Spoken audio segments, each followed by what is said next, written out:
So magandang hapon po sa ating lahat. So bago ko simulan yung aming introduction, may gusto lang muna ako itanong sa partner ko. So partner, nandyan ka ba? Oo naman partner, ano yun? So partner, gusto ko lang malaman kung ano yung mga pinagkakabalahan mo nitong nagdaang pandemic. Ako? Nood lang ng mga k-drama ganon, tsaka online shopping. Ikaw ba partner? Oo naman, lahat naman siguro tayo guilty sa online shopping na yan. Pero partner, parang nakaka-addict yung online shopping na yan, no? So kasi danas ko talaga siya, lalo na sa Shopee. Oo nga eh. Tamang-tama sa topic natin ngayon kasi ang alam ko, i-discuss daw nila yung mga changes ng habit natin when it comes to e-commerce, lalo na ngayong pandemic. So interesting. So mukhang nag-aabang na rin yung mga audience natin. Kaya simulan natin to partner. So welcome to our webinar entitled Red Light, Green Light, Adapted to the Change in the Line of Philippine E-Commerce Amidst Pandemic. I'm Trisha. And I am Zarina Mariela G. Arpon, your host for today. To begin our program, we will be starting off with the prayer, followed by our national anthem. So let's bow our head and feel the presence of the Lord.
Mga kababayan, ang pambansang awit ng Pilipinas. Hayang magiliw, pero sa silakanan, araw ng puso, sa higit mo'y buhay. Lupang inilang, kuya ka ng magiting, sa manlulupin, di ka pasisingin, sa nalatak tutok sa simoy at sa langit ng pagaw, ay hinatang tulaw.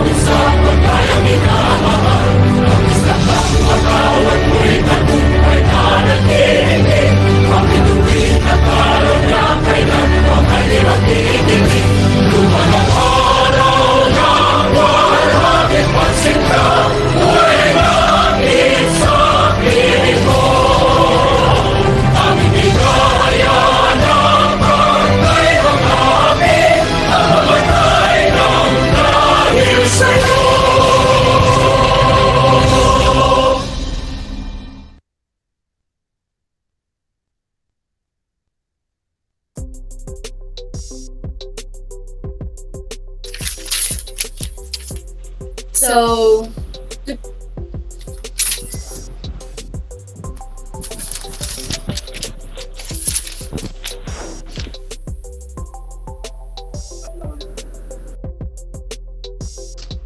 kick off this afternoon program, we are pleased to have with us our class president, Mr. Arnold Tabo-Tabo, to give his opening remarks.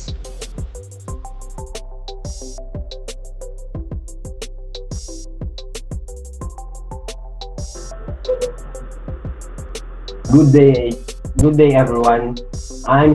You're so welcome to our so grateful that we have this kind of event. And as the class president, I'm so happy that each and everyone can attend our webinar event.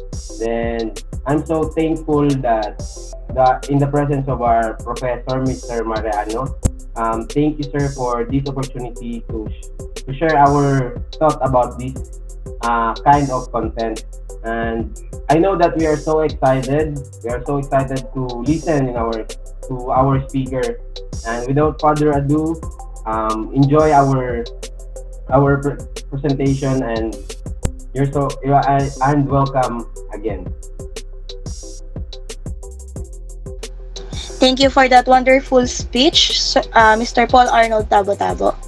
So for our first speaker, she graduated at Amaya School of Home Industries with honor, NC2 holder in bread and pastry production, graduated with distinction in 2020, academic scholar, and she is also currently studying at Cavite State University Sikat Campus from BSHM 401A, Miss Maika Jamil B. Estrada. Let's give her a round of applause. Good day, everyone. Thank you, Miss Tricia, and thank you for having me here.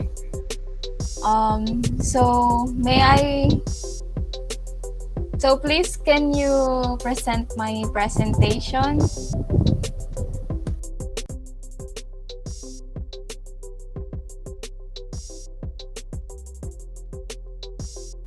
So this webinar entitled Red Light, Green Light, Adaptive to the Change in the Line of Philippine E-Commerce Amidst Pandemic. Next. So, pabak po.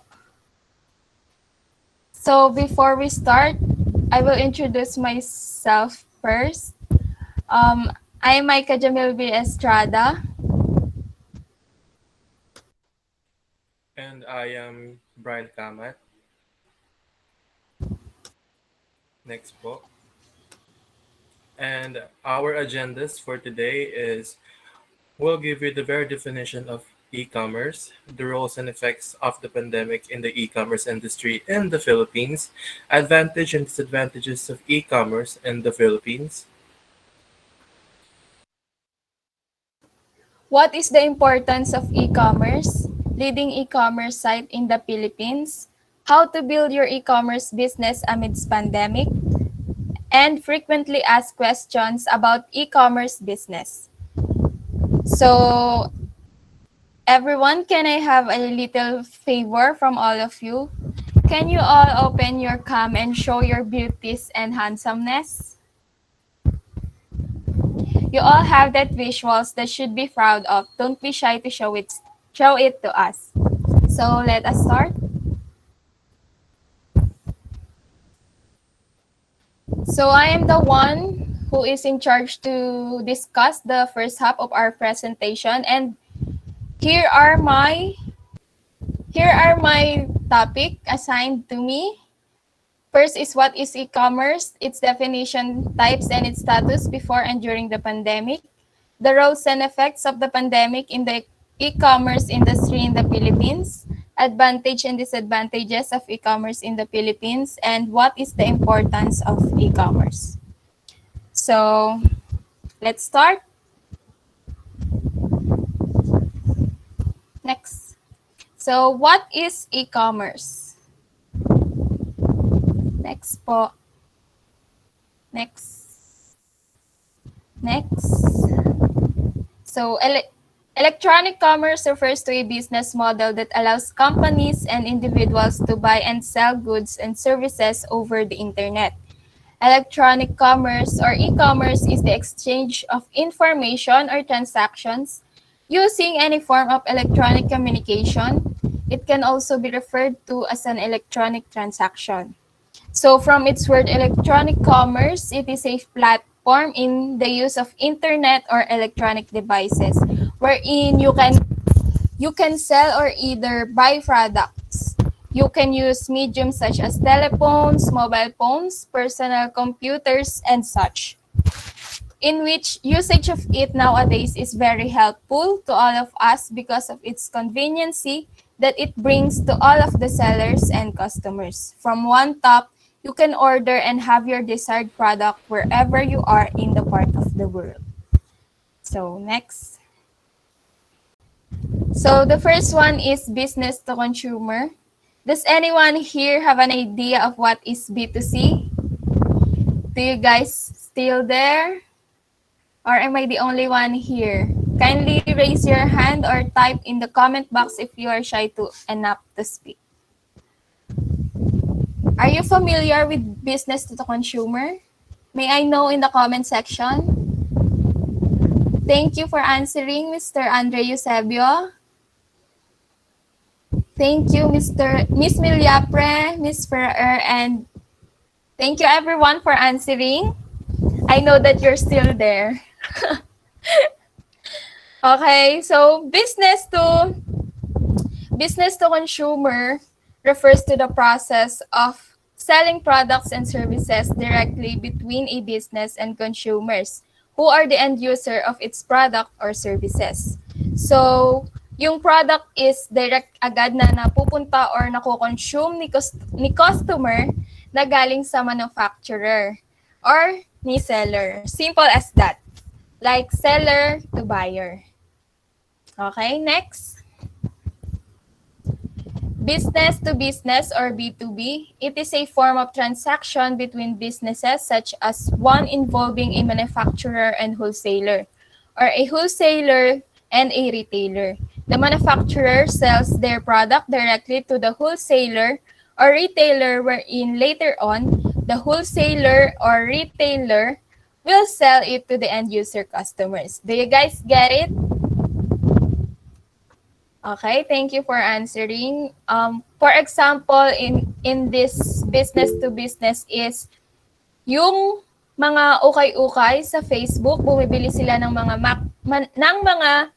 manufacturer ng supply, then yung nabili nila is ibebenta nila sa mga customer.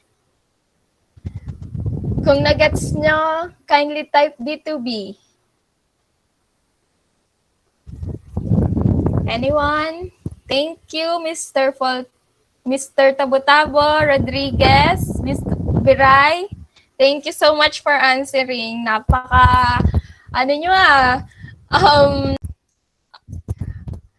like that you're very reactive and responsive to me. I appreciate it. Thank you. Okay, next. Next is business to administration. It also known as the business to government or B2G, refers to all transaction between companies and public administrations or government agencies. Government agencies use central websites to trade and exchange information with various business organizations. Transactions conducted online between companies and public administration. So ang example dito is yung local government purchases on online security system. Okay, let's move on. Next. Consumer to consumer or C2C.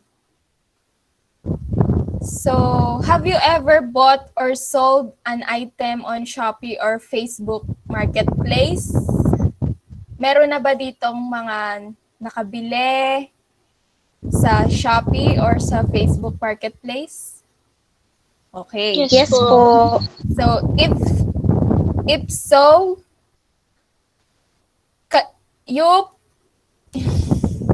okay. If so, you have participated in what we call consumer to consumer or C2C e-commerce.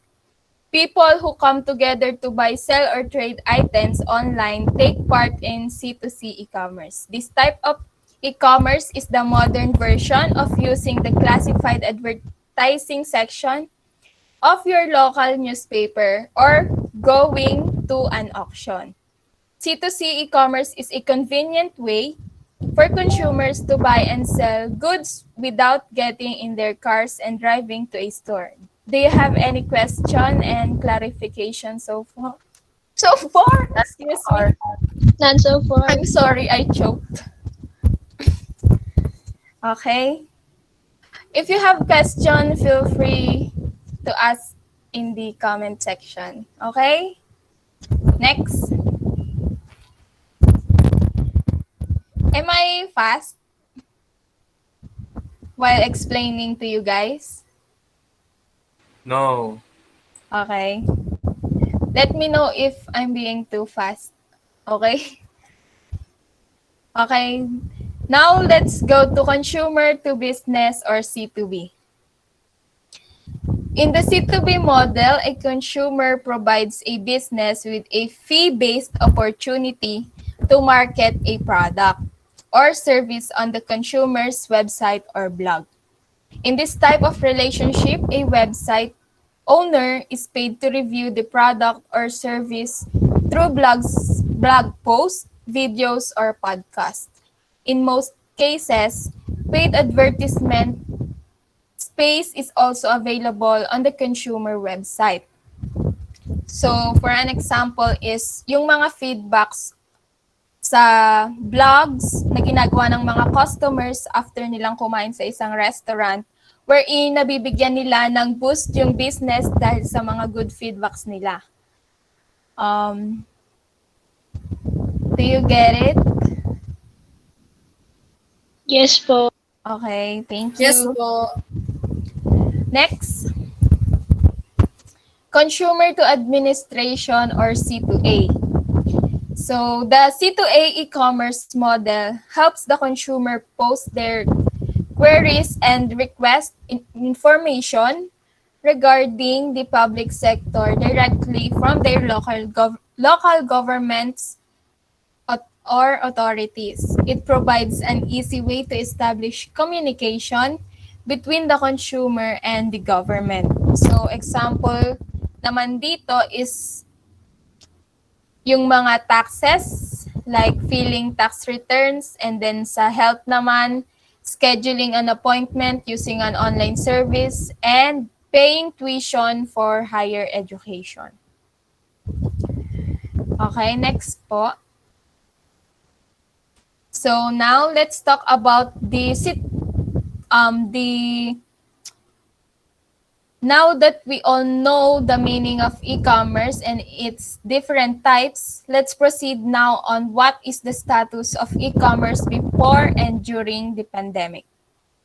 So, kindly present the Okay po. Next. Ups. So, before the pandemic, the situation of the e-commerce is low percentage of Filipino merchants compared to neighboring countries and minimal efforts even for big companies. While during the pandemic, dito natin mas na appreciate yung e-commerce wherein nag-increase ng adoption of e-commerce. Filipinos are finally warming up to e-commerce, and e-commerce is now in the mainstream. So, let's be real, some of us will not even use e-commerce platforms like Shopee or Lazada kung walang pandemic. Am I right? So, Yes po. some of us does not even know these two platforms dati nung wala pang pandemic. May trust issue talaga tayo na mag-online shopping. And like, mas gugustuhin talaga natin na puntahan mismo yung shop para makita and mahawakan yung product. But when pandemic arises, dun pumasok yung e-commerce. Sumikat and eventually naging bahagi na ng life natin. na pati mismo sabon, panligo, doon natin na ino-order. Halos lahat doon na natin ino-order through online shopping. And now we see na mas convenient nga na mag-online shopping. Nasa bahay ka lang, browse ang product online, pay it online or pay it via cash on delivery, and it will be delivered to your house. So, yon ang naging epekto ng e-commerce sa atin ngayong pandemic. Okay?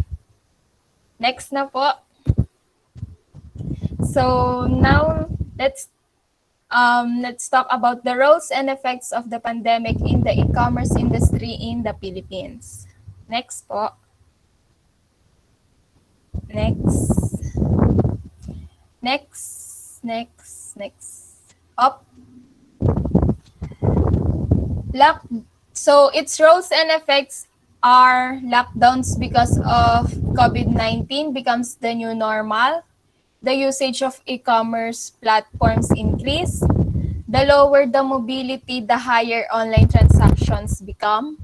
E-commerce has already made its massive contribution and its current goal and the intention to increase in the number of e-commerce businesses.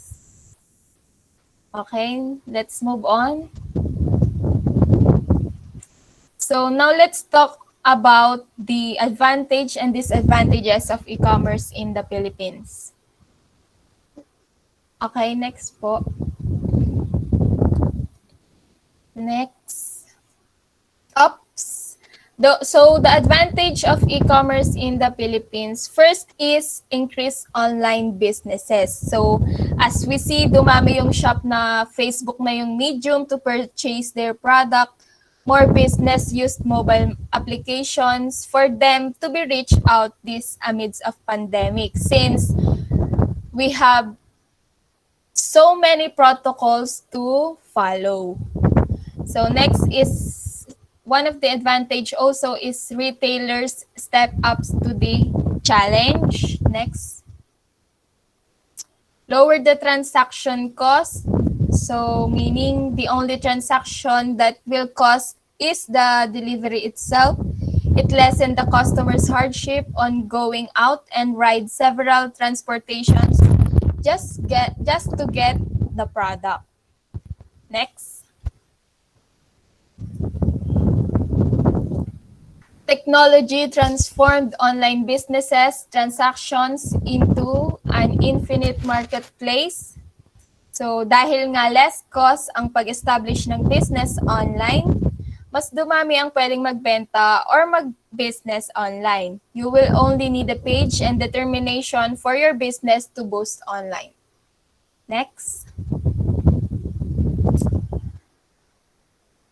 It also enables deals, bargains, coupons, and group buying. So, for example, here is yung sa Shopee and Lazada. They have different coupons and deals like free shipping coupons and flash deals.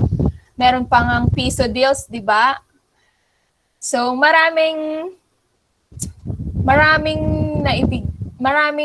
discounts na makukuha sa mga e-commerce na nagagamit natin. So next. Entrepreneurs have embraced the digital phenomenon of online shopping. So it's 2022 already and the conveniency is what people seek. The people get lazier and they do tend to be on what is convenient. That is why businesses and deliveries are in bloom nowadays, and your business will be left behind if you don't have any online methods like shopping online and deliveries. Next. It also saves travel time and costs, like what I've said earlier. Next. Several payment methods and remain open all the time. So it is the conveniency for all. You can pay cashless. Everyone can pay via bank, PayMaya, GCash, or even cash on delivery. Anything that suits you and that you can use to pay your product. Next. Quick delivery of goods with very little effort on part of the customer. So e-commerce makes it easy for customer to have their products even they are at home. The deliveries can only take 2 to 3 days when it's local businesses and 7 days if it's overseas. Next. Locate products quickly. So you can easily search what product you need and it will show up at your screen in a second. Like if you want to buy a shades or pants and anything you want, you can just search the name of the product and then you can see many product or many choices in their website. So next. So let's move on to the disadvantages of e-commerce in the Philippines. First is lack of security. Next. Lack of security and privacy. So one of the downside of e-commerce is the lack of security, because we have this anxious feeling when we pay the product, it might not deliver to us correctly and we may not receive it, di ba? We have that kind of feeling na hindi tayo secured sa kung matatanggap ba talaga natin yung product na in-order natin. So, yon, one of the disadvantage of e-commerce. Next is low possibility of tried and tested products. So, dahil nga online yung products, hindi natin sila natetest firsthand. Like buying shirts, hindi natin sila nasusukat sa fitting room. That is why hindi tayo sure kung kasya ba yung size pagdating sa atin. So, yon yung isang downside din. Kagaya ng sa mga shoes, maybe yung sizes ng shoes sa website nila is too small or too big for us. So we must be very careful in buying products. So next, disadvantage is, one of the disadvantage also is late deliveries. So we often encounter this when purchasing online because it takes days to be delivered because of the cargo and shipping. And sometimes when we buy overseas product, syempre dadaan siya sa customs for checking. So madedelay talaga yung pagdating ng product sa atin. So yon, next. Fourth is tax issues. So the tax on the product costs more if you are purchasing from overseas. That is why shipping fee are costly when it is from the other country. Next.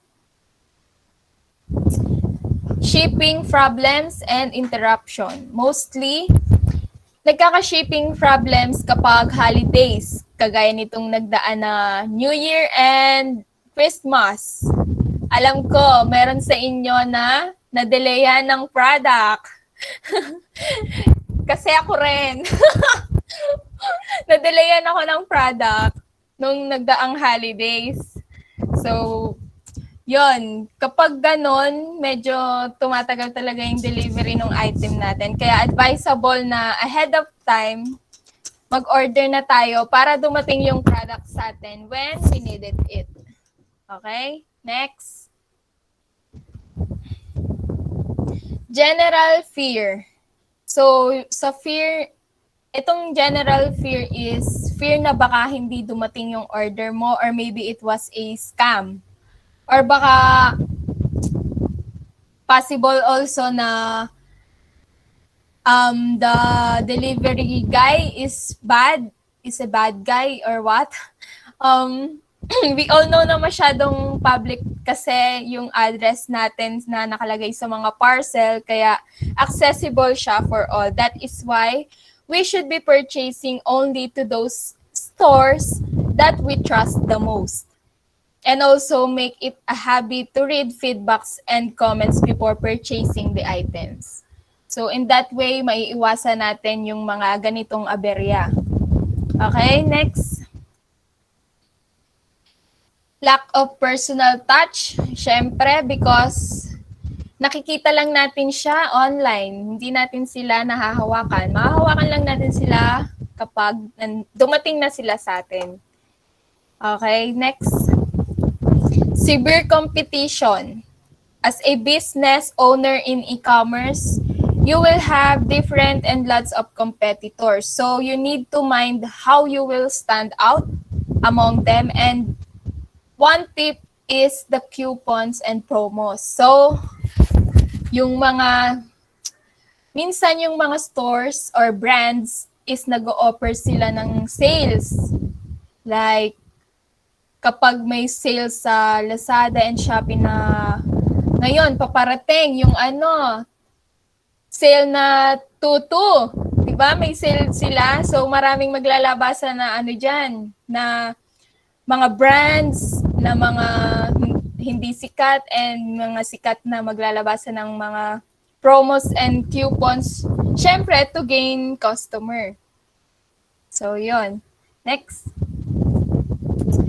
Next is bogus and scam. So, parang ito ata yung pinaka-popular na disadvantage sa e-commerce dito sa Pinas.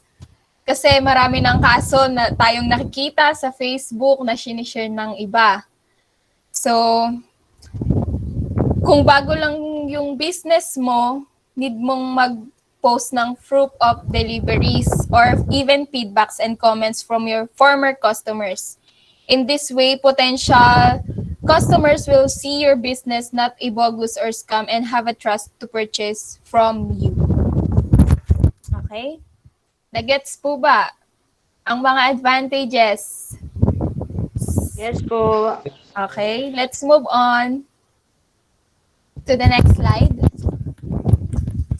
So, let's talk about naman the importance of e-commerce.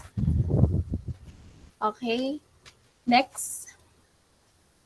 Next mo muna lahat. Oops. Okay, so the importance of e-commerce is it has provided customers with convenience and accessibility. The sudden shift of people shopping habits, the rapid growth of mobile devices in making it easier than ever to browse and shop online, and the reliance it has from the e-merchants. Next. So, that is the end of my part in this presentation. I hope you learned something from me and thank you for having me. I'm so nervous. Thank you po, Miss Micah Jamil, for that you. wonderful discussion and informative. So talaga namang napakadaming information na pumasok sa mga utak natin. So para may mas naman tayo kahit onte, so may we call on Miss Christine Joy Ferrer, our game master. So magpapalaro muna siya bago yung susunod nating speaker. Okay.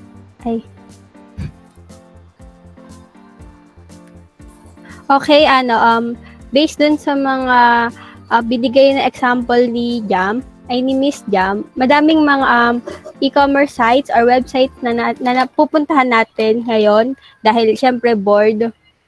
Ang unang game is Guess the Logo. So, actually, alam ko naman na alam niyo na yung mga logo na ipe-present dito, lalo na yung mga addict yan sa online shopping. Thus, just like the title itself, you need to guess the brand or name of the logo na ipo-project. Pwedeng sumali kahit sino. Just raise your hand or just type the answer dito sa message, dito sa comment section.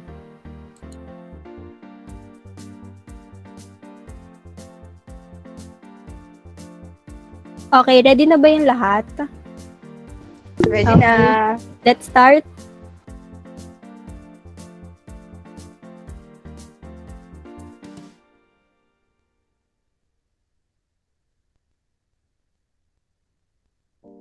Okay, please, next slide, please.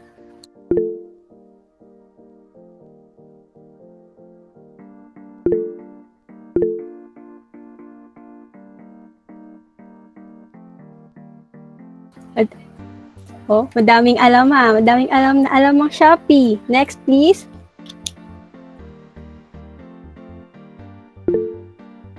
Ayan.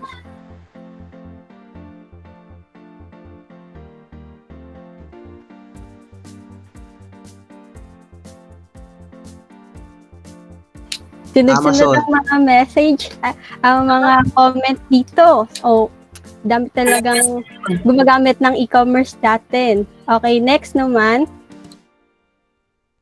Shane. Shane. Shane. Shane. Shane. Okay, next. Lazada. Lazada. Lazada. Okay, next. Logo, please.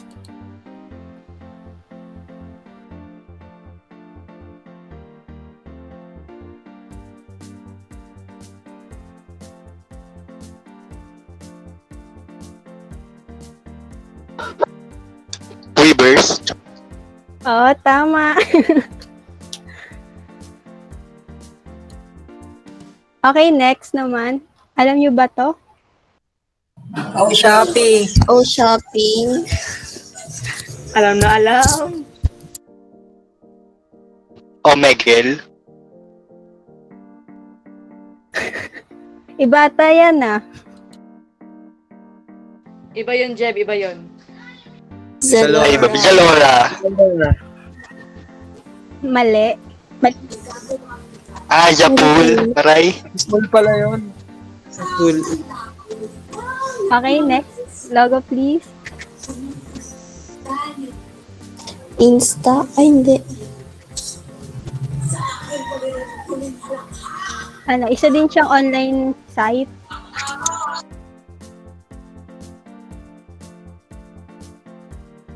Spunk, ano yan?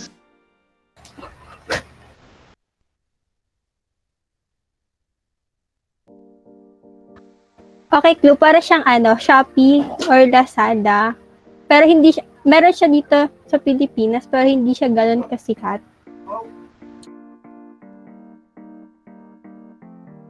Siri.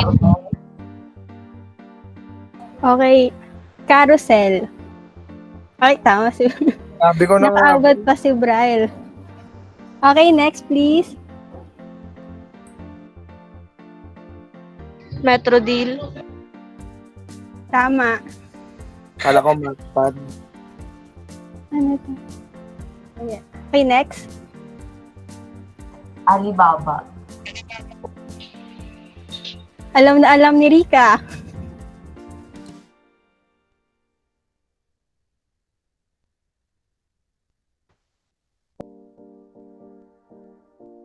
Okay, Ayan. ayun lang yung mga logo na nahanda namin, pero meron pa namang mamaya. Okay. Back to you, Trisha.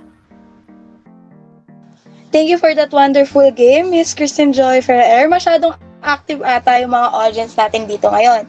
So, for proceed na tayo for our second speaker. Our second speaker graduated at STI College Rosario, NC2 holder in commercial cookery, member of Junior Executive Chef Society organization at STI College Rosario, graduated senior high school with honors, currently studying at Cavite State University, Sikat Campus, member of Association of Hospitality Management Student, former Public Relation Officer of Association of Hospitality Management Student, currently a Secretary of Association Hospitality Management Student, again from BSHM 401A, Mr. Kim Braille Kamat. Let's give him a round of applause.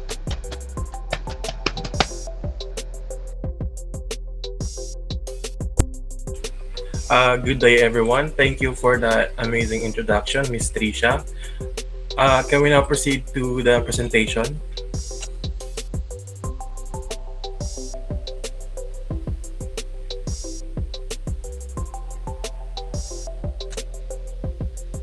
So, good day, everyone. Most of you, I mean, all of you know me by now. My name is Mr. Kimber Kamat, but everyone can call me Brian.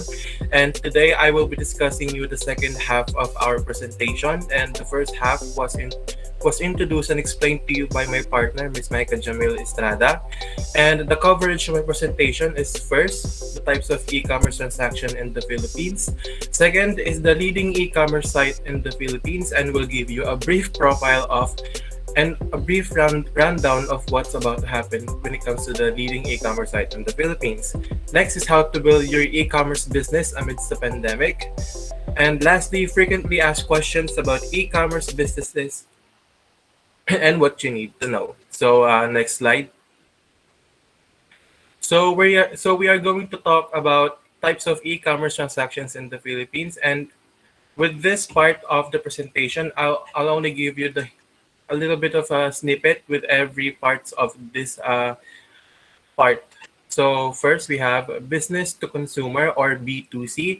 As you may have known by now, my partner, Ms. Maika, has already explained to you the different types of e-commerce. And now I'm only going to give you some of the e-commerce site transactions here in the Philippines. Now, when it comes to business to consumers or B2C, we have Lazada, Shopee, OkOK.com, Shopinas, and Chika.com, Cautions, and of course, Metro Deal.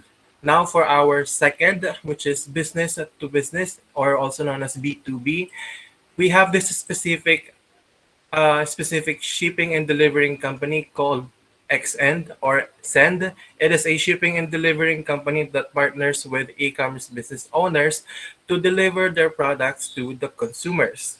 And next, our government to business or G2B. For most of you who doesn't know, this concerns with the DTI or the Department of Trade and Industry and SEC or also known as Securities and Exchange Commission. And among other types, there are also different types of transactions that's referred to as government to business or G2B and government or business to government or also known as B2G.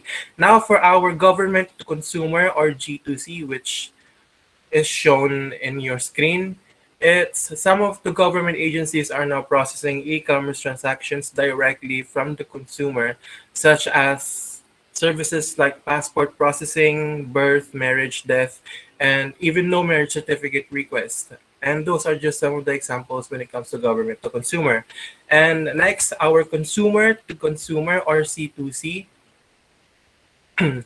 And with this type of e-commerce, it concerns different forums, blogs, social networking, and classified websites that has provided opportunities for consumers to conduct businesses transactions with each other directly. We also have popular sites that is, let's say, kaparehas din na consumer to consumer. We have Facebook, which is Facebook Marketplace, sulit.com.ph, ayosdito.ph, eBay, even OLX, and Pinoy Exchange. And of course, there's a lot more. And lastly, our e-services. Now, some of the e-commerce transactions happening online today can also come in the form of e-services. We have microsourcing, online training, community membership, and there's a lot more. This can happen between consumers or businesses directly. And those are the two types of relationships, the consumer or the business, that only happen among them. And next po. So now we are going to discuss the leading e-commerce site in the Philippines. I am going to give you a rundown and give their brief profile of each and every leading e-commerce site in the Philippines. So next po. Next one is our Shopee Philippines. Now, most of you, alam niyo naman na lahat na ang Shopee is hindi Filipino owned. Now, Shopee is a Singaporean multinational technology company that focuses mainly on e-commerce. It is the leading e-commerce platform in Southeast Asia and, of course, in Taiwan. It is a platform that is made for the region, and it was originally made for them only. But now, with providing customers with an easy access and security and fast online shopping experience through strong payment and logistical support, Shopee or Shopee Philippines has become one of the fast growing company and e-commerce site. So our next one is Lazada Philippines. Now when it comes to Lazada Philippines, they were launched back in 2002, and Lazada is the number one online shopping selling destination in Southeast Asia. Also present in Indonesia, Malaysia, the Philippines, of course, Singapore, Thailand, and Vietnam. They are a pioneer when it comes to the e-commerce ecosystem in Southeast Asia. So for most of you who don't know, they are probably the first one that executed e-commerce using e-commerce business. And Lazada has over 155,000 sellers and around 3,000 brands serving 560 million consumers in the region. Even through its marketplace platform supported by a wide range of tailored marketing, data, and service solutions. Next one is Zalora Philippines. Now, Zalora Philippines was part of Zalora Group. It is again a Singapore headquartered fashion retailer that operated across Southeast Asia. Zalora Group, in turn, was part of a global entity called GFG or Global Fashion Group, which is now owned by online fashion retailer brands and in emerging markets across the world.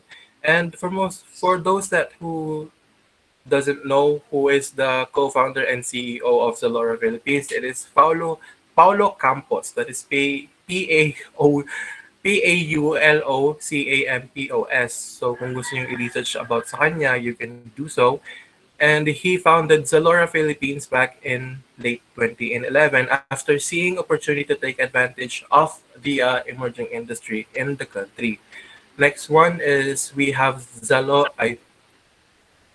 Carousel PH. Now, Carousel PH is again a Singaporean smartphone and web-based consumer-to-consumer and B2B or that is consumer-to-consumer and business-to-consumer or B2C marketplace for buying and selling new and second-hand goods.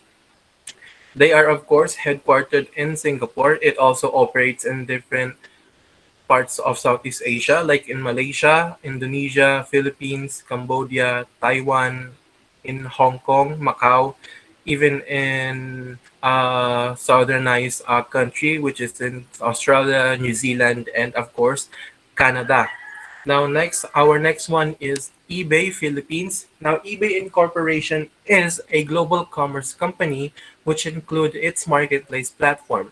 The company's technology and services are designed to give buyers choice and relevant inventory in enabling sellers to offer their inventory for sale virtually anytime in anywhere. And lastly, we have Beauty MNL. So for those of you that doesn't know what Beauty MNL is, they are the operator of an online e-commerce portal designed to sell beauty and fashion products. The company's portal offers cosmetics, nutrition supplements, beauty treatment products, fashion and fitness accessories, and it also enables women to shop cosmetics online and get them delivered at their doorstep. So Beauty MNL in itself is a beauty and wellness online e-commerce website. So we have different more. We have like Metro Deal and so much more. But now we are going to move forward with next. We are going to move forward and how to build your e-commerce business amidst the pandemic. Next, but first, before we start with the blueprint and the basics of starting your e-commerce business, of course, hindi ka makakapag-online business kung hindi mo i-register ang business mo. So, next po. Now, for this specific steps when it comes to registering, these are for partnerships or corporations. First is you have to register your online business name with SEC personally through their office or register online through SEC's Company Registration System, CRS, or page. Now, kung sino man dito yung hindi alam kung anong SEC, I will give you a rundown. And SEC is stands for Securities and Exchange Commission, and the SEC is the commission in the national government regulatory agency that charges with supervision over the corporate sector, also in the capital market participants and in the securities and investment instruments market. And they also protect the investing public. They are also part of who keeps tracks with the status of e-commerce businesses. Much like to DTI, of course, sabi naman kayo kung anong DTI, di ba? Department of Trade and Industry. SEC naman is the counterpart of DTI but in e-commerce industry. So, kung nalilito kayo, ano nga bang ginagawa ng SEC? Well, SEC, they are the ones who, since sila yung pinupuntahan ng mga e-commerce business to register. Now, when it comes to SEC registration here in the Philippines, it is, of course, compulsory it is compulsory. And of course, to legitimize the juridical unit and permit to legally participate in the business, it can also issue receipts, trade with financial assets, and they are entitled to rights under the nation's corporate and investment laws. And of course, the second step is to prepare your documents for submission of SEC. Now, ano nga ba yung kailangan mong i-prepare? Now, kailangan mo lang i-prepare yun pagdating na ng step 3. Nala mo show the step 3 po. Now, when it comes to step 3, you need to secure the following from the local government unit LGU under your business name. And ano yung mga kailangan mong document? Of course, meron tayong dalawa. These are the barangay clearance and of course the mayor's permit or the business permit na kailangan mong i-attain sa kanila. Fourth step po. Now, when it comes to our fourth step, you need to process your corporate tax number with the Bureau of Internal Revenue or BIR. Ngayon kung malilito kayo, hala, may tax, may involved na tax. Magbabayad po ba kami ng tax kung nasa e-commerce business kami? Well, hindi naman po necessarily magbabayad ng tax ang may e-commerce business as long as nasa kayo. As long as nasa sole proprietorship kayo or kung legitimize naman talaga ang inyong business. And next, our fifth step and our final step, of course, register as an employer with the following government agencies. Now, ano yung mga kailangan yung documents para makapag-register or ano yung mga government agencies na kailangan yung mag-register kung saan? We have 3, of course. We have the SSS or Social Security System. You need that. That's a must. And of course, our PhilHealth Insurance Corporation or of course, ayun na naman yung isang viable na insurance company, di ba? And third one is the Home Development Mutual Fund or Pag-ibig Fund. So that's it for our partnership and corporations. Now let's move on to the sole proprietorship naman. Now when it comes to our sole proprietorship, our first step is to register a business name with DTI to acquire a DTI certificate of registration. Now when it comes to our sole proprietorship, hindi natin kailangan mag-register under SEC. Hindi natin kailangan itakil yung SEC registration kasi ano lang naman siya, sole proprietorship lang naman. Meaning, ikaw lang naman nagmamayari, di ba? Unless kung gusto mo maging corporation yung business mo in the future, then of course, you can also consider SEC registration. But for now, DTI registration is our priority, di ba? And of course, for our second step, register and secure the following permits with the LGU of your business address. Now, same goes with the corporate registration. We also need barangay certificate of your business registration and of course your mayor's permit. And for our third is register with BIR to acquire a certificate of registration. So this is the final and last step. After mong may pasa lahat ng barangay certificate mo or mayor's permit, ngayon mag-move forward ka na with the BIR to acquire a certificate of registration. Ngayon, ayun yung pinapaskill mo usually kapag physical store, 'di ba, ayun yung pinapaskill mo sa sa gilid ng or sa likod ng cashier mo, 'di ba, para makita ng mga tao na ka nga, registered business ka nga, 'di ba? Now with this naman, lang siya, online lang siya. So I hope that you've learned how to register na. Am I going a little too fast or am I okay? Okay lang po. Sige. Sakto lang po. Thank you. So, of course, now that we are done with the registration, let's move forward for our blueprint. The blueprint and how to start your e-commerce business amidst the pandemic. Next slide po. Step 1. Of course, you have to choose your product. I mean, the first step in building an e-commerce business is knowing what products you want to sell, di ba? May it be wholesale or direct to consumer. This is often the most challenging part of starting a new online business. Kasi in this section, kailangan nating ma-highlight lahat ng strategies mo kung paano ka maghanap ng products and even product opportunities, kung paano mo i-explore yung mga lugar, kung saan ka maghanap ng products, and of course, kung ano yung mga trending products na kailangan mo i-consider. And of course, sa baba niyan may nakalagay na find, evaluate, and obtain. Now first, let's tackle find. Ano nga bang find natin? Well, specifically, this is finding a product to sell. The first step to building an e-commerce business is kung anong product yung bibilhin mo. There, and nai-reiterate ko na, inulit ko na. Now, we have different options kung anong product nga ba yung gusto natin bilhin. You can go with your personal passion, kung sa tingin mo saan ka magaling, and pwede naman nating alamin kung ano yung mga trending and kung paano pa to mas i-improve or i-innovate. Kasi diba when it comes to trending products, hindi lang naman ayun yung gusto nilang bilhin. Kumbaga, ano pa yung kayang i-maximize ng isang company or ng isang store para mas maging innovative pa yung trending products. And of course, yung pangatlo natin is consider your professional experience. Like for example, graduate ka ng BSHM and meron kang cookery class, why don't you consider selling products that are baked goods or paluto?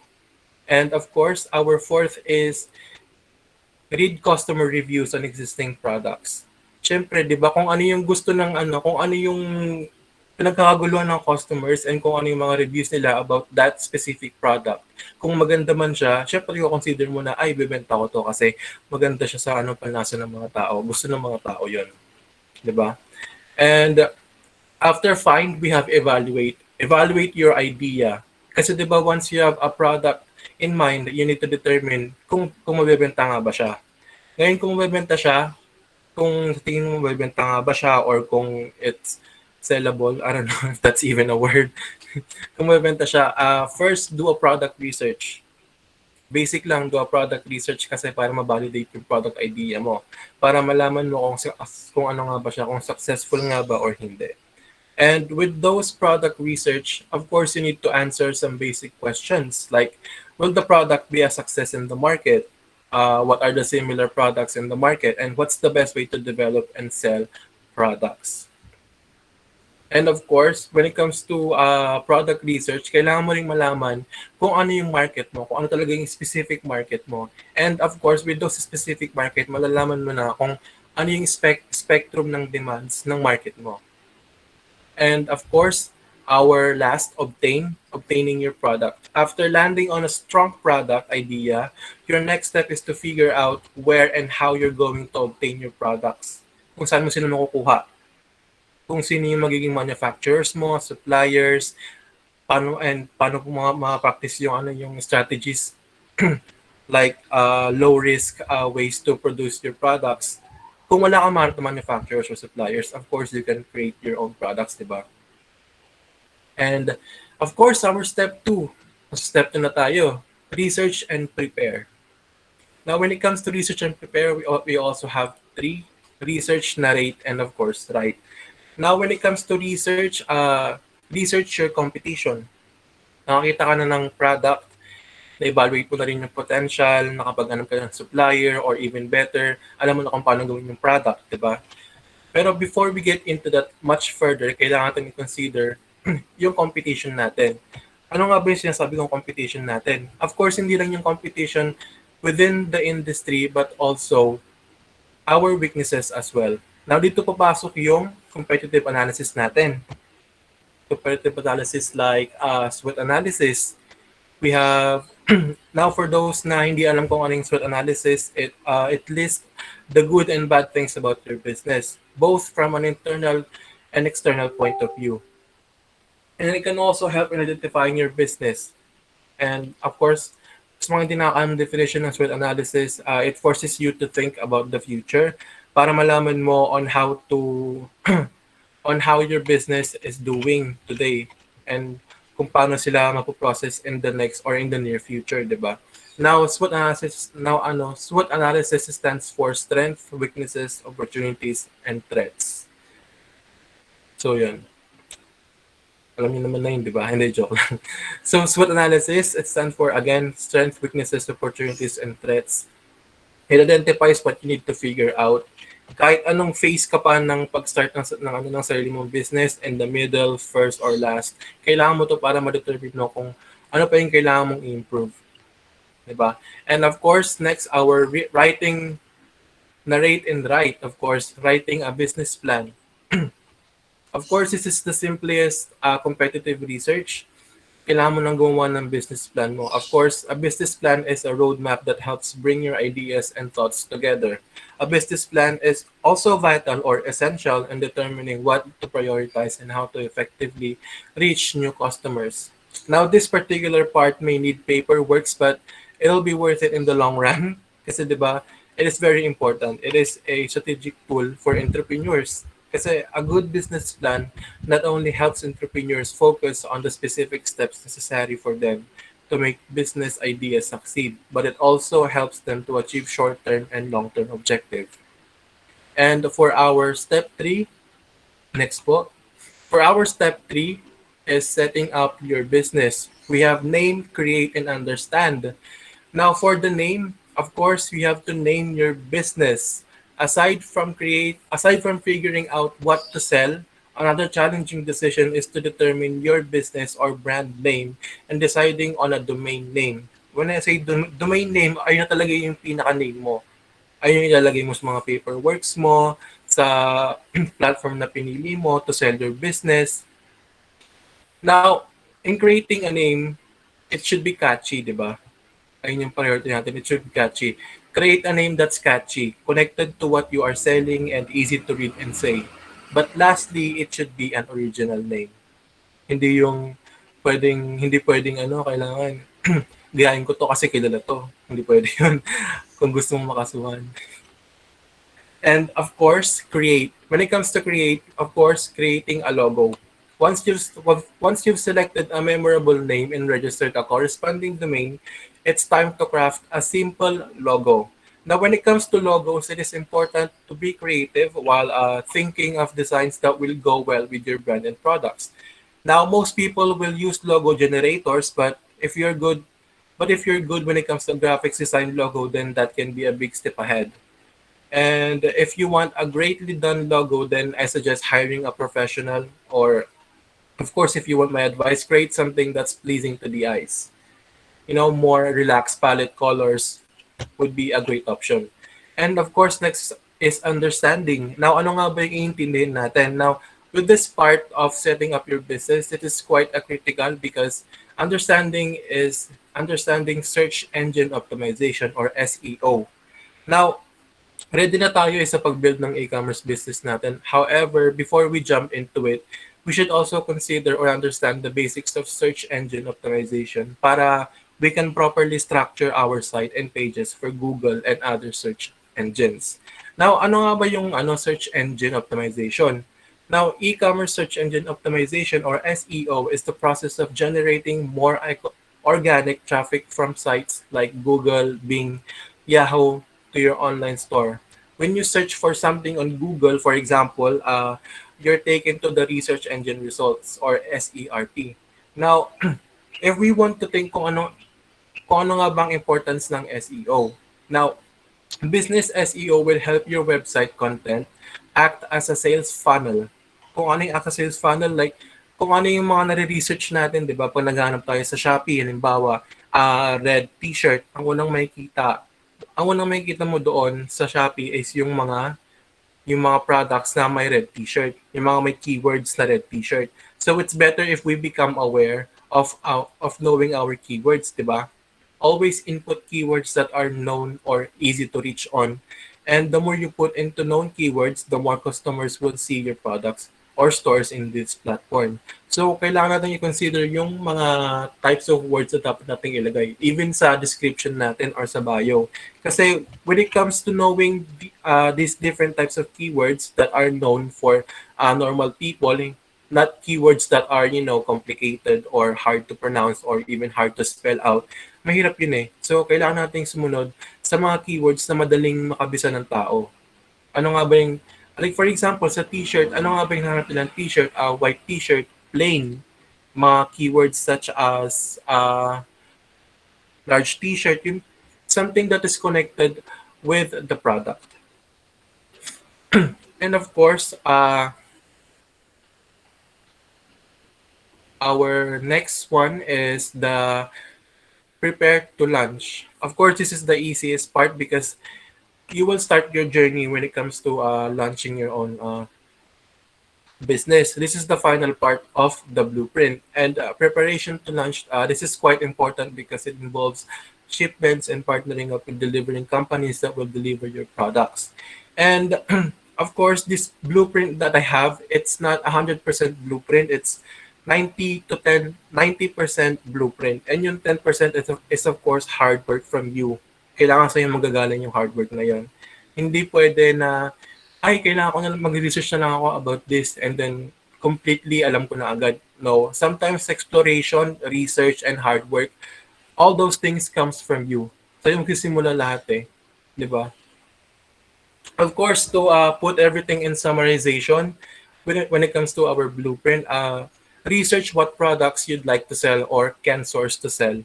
Select the business name, register business with the government, obtain permits and licenses that are important or necessary when it comes to your business, and choose an e-commerce platform and create your website. And of course, load your products onto the site, launch and start marketing your business. So that's it for our blueprint. Now let's move on to the final part. Of course, for our final part, let's talk more about frequently asked questions about e-commerce business. First question, is e-commerce profitable? Of course, yes, e-commerce industry is profitable. Starting a successful business is a hard marathon to catch. It is not just a sprint by sprint, kailangan mong takbuhin yan. It can take you 8 to 24 months for your business to get off the ground. Of course, it is critical that you don't measure the success of your business. Kasi diba, hindi natin alam kung kailan nga ba magsasucceed yung business na yan. But of course, your first year profitability is also important. And your ROI. Everyone knows ROI naman, diba? Return of investments, diba? So, next question po tayo. Is it hard to start an e-commerce business? No, of course. Of course, no. Ano naman, basing from what I have discussed earlier when it comes to the blueprint, starting an e-commerce business is easy with platforms like Facebook Marketplace, Instagram, who is now emerging when it comes to marketplace also, and they also enable brands to go online in just a few days, and it can also help you in starting your brand. Of course, starting a brand consists of hard work and continual market research to improve your business. And that's why we are here today, to encourage you to do your research and exploration when it comes to this type of industry. Next question po. How much does it cost to start an e-commerce business? Now, it depends on what sales of channel you're going to use, but the starting cost is around, let's say, 100 to, let's say, 2,000. You can already start your e-commerce business with as much as the set price. It can even cost way lesser than that. Kasi diba, ang dami nang nag-start ng e-commerce ngayon without provide without cashing out money, 'di ba? So mas madali na lang ang e-commerce business ngayon kasi wala ka ng physical store na kailangan lalahanin. Yung product mo na lang yung kailangang paggastusan. And yeah, so next question po tayo. What is the best e-commerce platform for small business? Well, as a consumer kasi ako. So as a consumer di ba kasi pag sa consumer, when we search for products online, it is important na ma-meet natin yung mga hinahanap natin online. So, there are now online and they're looking for goods na ma-purchase. So, how are we going to create access to that customer base quickly? And what are you willing to invest to get your products in front of them? In the e-commerce space, there are a number of opportunities to pursue to accomplish that objective, and they have to continue to evolve. And of course, you can launch your business to consumer type of business by driving customers to your own website where they can learn about your brand and make the decision to buy. But also a great start is, of course, Facebook Marketplace, since almost 98% of people here right now are using Facebook, di ba? So next question po. What should I be doing right now to increase my online presence? If brands are already set, if there are brands that are already set up just like you with a strong e-commerce marketplace presence, then ando ka na sa step na yun. Parang one step ladder is considering the biggest challenge they are now facing is continuing to manage the platform successfully since we are in a pandemic. One of the most critical components of that is staying in stock. Kailangan full on stock ka lagi sa mga products mo. As a marketplace seller naman, on that point of view, running out of stock means you drop in sales ranks. To put it simply, kapag wala kang stock, wala kang benta. Ganun lang yun. And of course, it can also drive weaker performance over the long run. It can also mean a significant decline in advertising efficiency. So, that's it. Oh, meron pa palang question. If I have an existing presence online, what can I be taking? I mean, for brands with presence across e-commerce today, you want to think about kung saan ka magpo-focus when it comes to spending and how to express the brand in a way that drives conversion and moves inventory.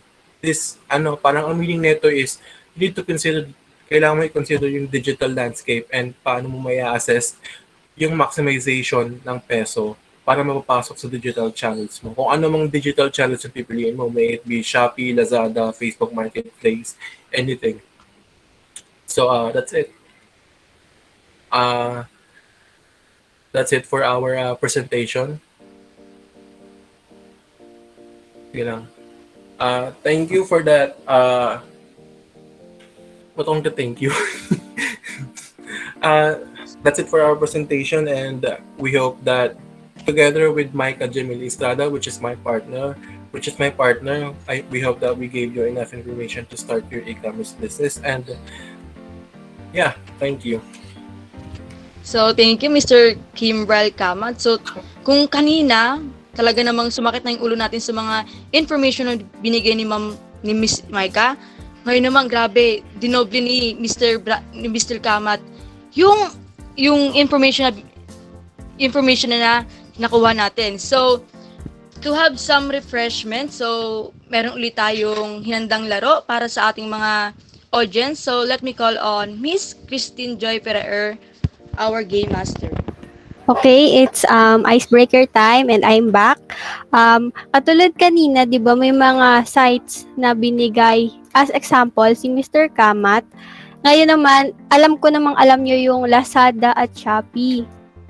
Sino dito yung platinum at gold member ng Shopee? While sa Lazada naman, sino din dito yung mga kalimitang gumagamit? This game is for you. We will project different influencers, celebrity, na ambassador ng Shopee and Lazada. Tapos, kailangan nyo lang hulaan kung Shopee or Lazada yung pinapromote nila. Kailangan nyo lang i-raise yung hands nyo, tapos pag tinawag kayo, dun lang kayo sasagot. I hope na nagets nyo. Okay. Next, let's start. Shopee! Pag Tinawag ka ba? Di ka naman tinawag eh. okay lang. Pero pag tinawag, magre-raise hands kayo. Tapos pag tinawag kayo, dun lang kayo sasagot. Okay, nasagot na ni Miss Annalie, which is Shopee. Bea Alonso. Bryle. Lazada daw. Lazada!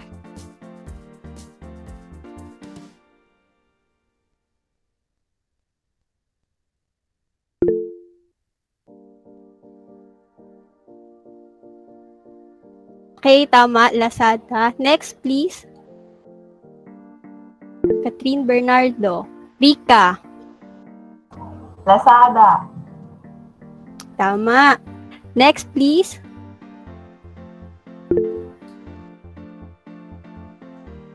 Annalie. Lazada! 17 ba yan? Charot. Hindi siya 17. Okay, Paul.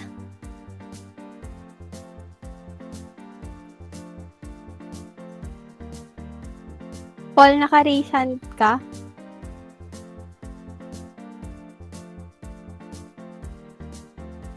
Shopee ambassador sila. Shopee. Oo. Okay, next. Okay, Paul. Si Jan, Shopee. Salamat, Shopee. Oh, tama. Okay, next, please. Alden Richards. Micah. Alda. Lazada? Tama. Okay, next. Twice. Annalie. Lazada? Mali. Okay.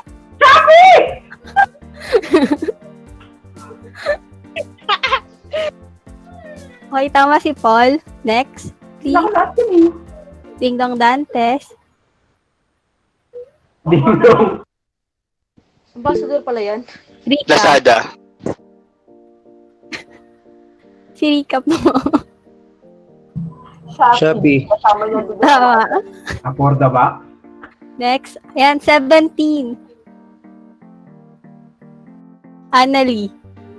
Lazada. Oh, tama. Okay. Shopee. Shopee. Sa Shopee. Mi. Okay, next please. Lazada. Tinawag ka ba, Jeff? Yung mga naka-raisons lang po yung tatawagin. Okay, Micah. Alam to ni Micah. Lazada? Tama. SB19. Annalie. Lazada. Okay, tama. Next, Chris Aquino. Paul. Tungsoy. Tsare. Shopee. Tama. And last one, Alex Gonzaga. Annalie. Lazada. Hindi ko alam. Mali. Rappi and Tool to Action. Shopee. Bigyan mo Tama. ako points. Okay, so masyado kayong active. Alam nyo yung mga ambassador ng bawat sites. Thank you sa cooperation nyo. Back to you, Miss Trisha. Thank you, Miss Christine Joy Ferrer. So, yun nga, active na active sila, no? Sana lagi tayong ganyan, active na active. So, we are now done with the games. Let's proceed to our open forum. We will now be entertaining questions from you guys. Okay? Yung question niyo po can be both for Miss Jam and Mr. Brian.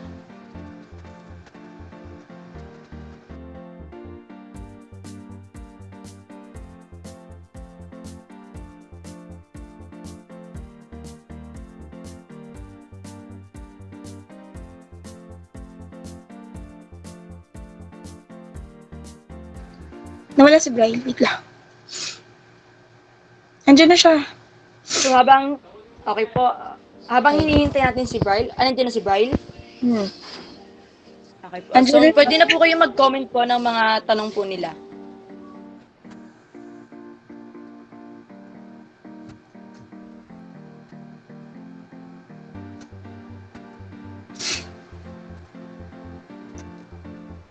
Okay, for our first question, for Mr. Brian Kamat, andyan ka po ba? Hi po, yes po. So, for Mr. Brian Kamat, for those starting their e-commerce business, what is your one advice to them? From Miss Alisa Hebron. Well, basing from what I have discussed earlier, siguro po research. Always do your research when it comes to this specific industry kasi it will teach you the through and the in and outs of the process of building your e-commerce business. And I think it will also help you in identifying what products are best to sell and how to sell them. Just, yun lang, always do your research in every part of the process. Yun. Thank you, Mr. Brian. So next naman po, so this question is from Harvey Irugin. So ang question niya po ay para kay Miss Maika Jamil. So ang question niya po is, how does e-commerce helps one country's economy? So, to answer his question, how does e-commerce helps one again? One country's economy. Okay. So, e-commerce boosts the economy by increasing productivity, encouraging innovation, and driving better shopping experiences because it is very efficient and affordable. Yun lang. Thank you po. Okay, pangalawa naman tayo. Thank you for that answer, Miss Jam. So, pangalawang question naman tayo. For Mr. Brian, what do you think about e-commerce industry when everything goes back to normal? From Miss Regina Aranda. Well, I think from a consumer standpoint, it wouldn't change because for some of us, we were introduced to e-commerce when the pandemic happened. So I think the psychological aspect of e-commerce is it means it'll help us in purchase kung saan mo tayo magpunta after the pandemic. E-commerce has become a vital tool in attaining what we need in everyday purchases. And as far as I am aware, we've all used the technology of e-commerce. So I think there's no major reason for consumers to shift back to going to physical stores, even after the pandemic. I mean, e-commerce is easy. It saves time and I think it is cost efficient. So there's very minimal reasons of why consumers will get back to physical stores. Thank you, Mr. Brian. So our next question is from Jeb Bandilla. So this question is for Miss Maika Jamil. So his question is, will e-commerce still be relevant when the pandemic ends? I think so because the industry of e-commerce is bright and was greatly accepted by the users in our country. It has been a technology that has saved most of our entrepreneurs and will still be useful in the coming years, even after the pandemic. So I think it's relevant. Thank you, Miss Jam. Another questions ulit for Mr. Brian. What do you think about the usage and acceptance of e-commerce in Philippines? From Sheena Nabalta. Okay. So from my perspective, I think most entrepreneurs have already accepted e-commerce with open arms. Even before the pandemic, they were quite reluctant with using it because it was foreign to them for most of them. But over the course of 5 months into the pandemic, they have grown to accept and use it for their businesses. That's why I think that's why most entrepreneurs are using this tool now, because it has become their, saving grace, and they are taking advantage of that fact. Plus, not to mention that our country is the world's capital, and so capital social media user. So it isn't really that hard to thrive in the e-commerce industry. Thank you. Thank you for that answer, Mr. Bryle.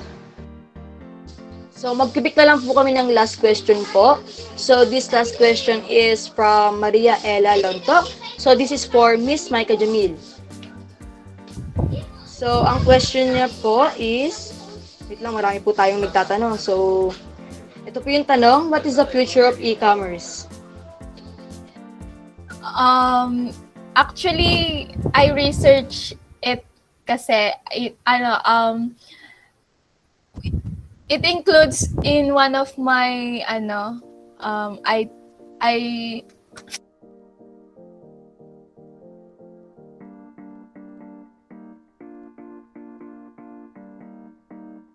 wait lang, I'm sorry.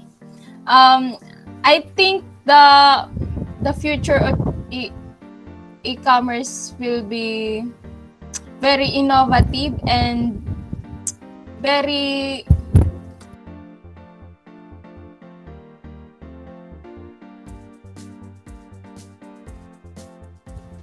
wait lang, hindi ko alam sasabihin ko.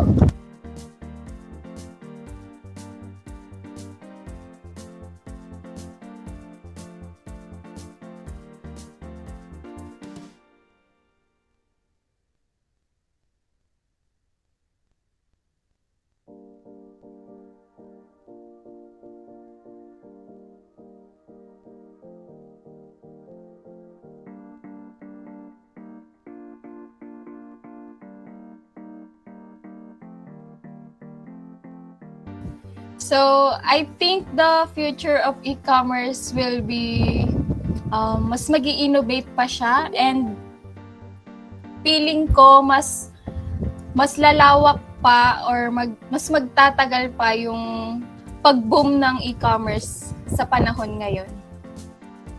Yun lang. Thank you. Thank you to our dear speakers. Siguro naman satisfied yung mga nagtanong sa atin ng question. Next to our program and to award the certification for participant, organizers, and speakers, may we call on Miss Mary Rose Mendoza. Hi, good day to each and everyone. On behalf of the classroom president, allow me to read the content of the certificate.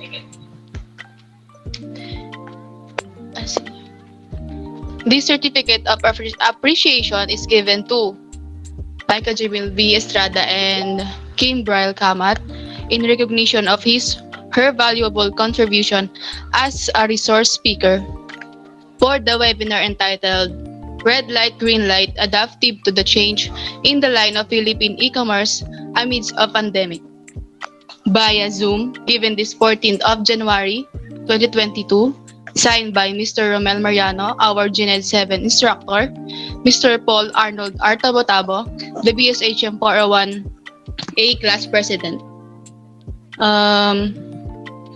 Certificate of participation, present by, for his or her active involvement to the webinar regarding to the topic entitled Red Light, Green Light, Adaptive to the Change in the Line of Philippine E-Commerce Amidst Pandemic, via Zoom, given this 14th of January 2022. Signed by Mr. Romel Mariano, GNED 7 instructor, Mr. Paul Arnold Artabotabo, the BSHM 401A class president. This certificate of recognition is given to in appreciation of his or her effort as a master of ceremony, research committee, logistics committee, documentation committee, for the webinar entitled Red Light, Green Light, Adaptive to the Change in the Line of Philippine E-Commerce Amidst Pandemic, via Zoom, given this January of 14, 2022.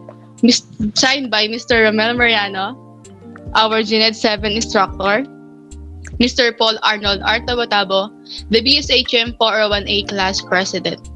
That's all. Thank you. Thank you, Ms. Mendoza. And for the last part, may we call on Mr. Romel Mariano for his closing remarks.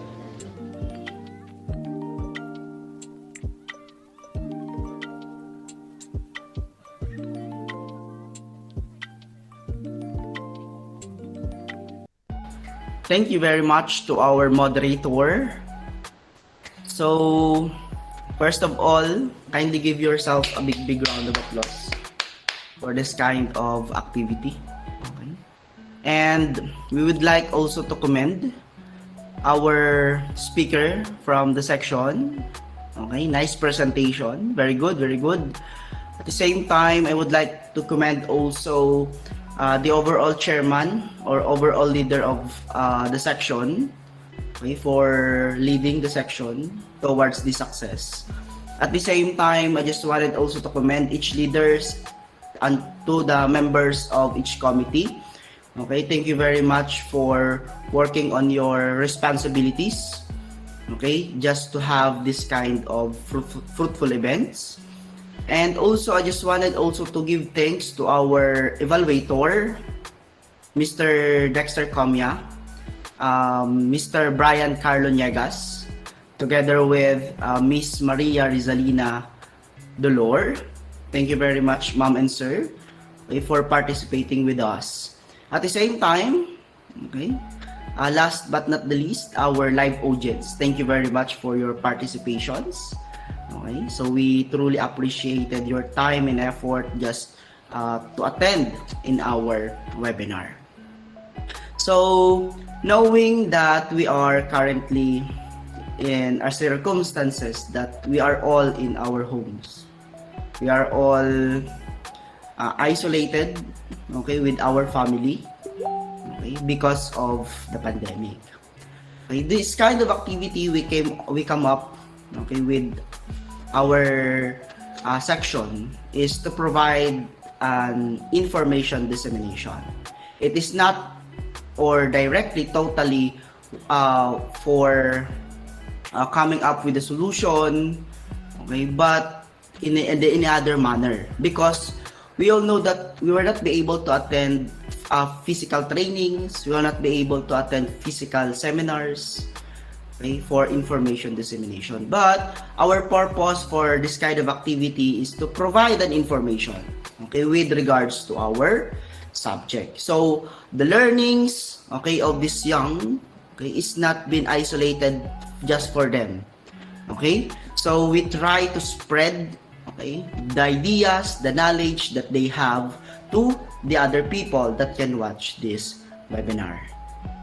So our purpose, at the same time, our purpose is also to apply, okay, the knowledge that they have. Okay, knowing that most of our students, okay, are just staying in their houses. Okay, we don't know if they are doing their activities, if they can, or if they read some articles or books. Okay, we don't know. But through this kind of activity, so they don't need to read, okay, they don't need to search, but they just need to listen, okay, and appreciate the things that they have been shared to you with our speaker. So again, okay, to all of the participants, okay, to all of the members of this section, thank you very much. So we have gained this success, okay. It is because of all your efforts, okay, with each member of this section. Again, congratulations and thank you very much to each and every one of you.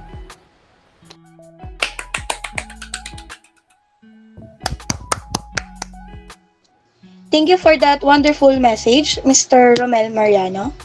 So that's all for our event. I would like to thank every one of you, to our speaker, to our participants, and the organizer of this event. Thank you and have a great day. Thank you. Thank you so much. Thank you. Thank you po.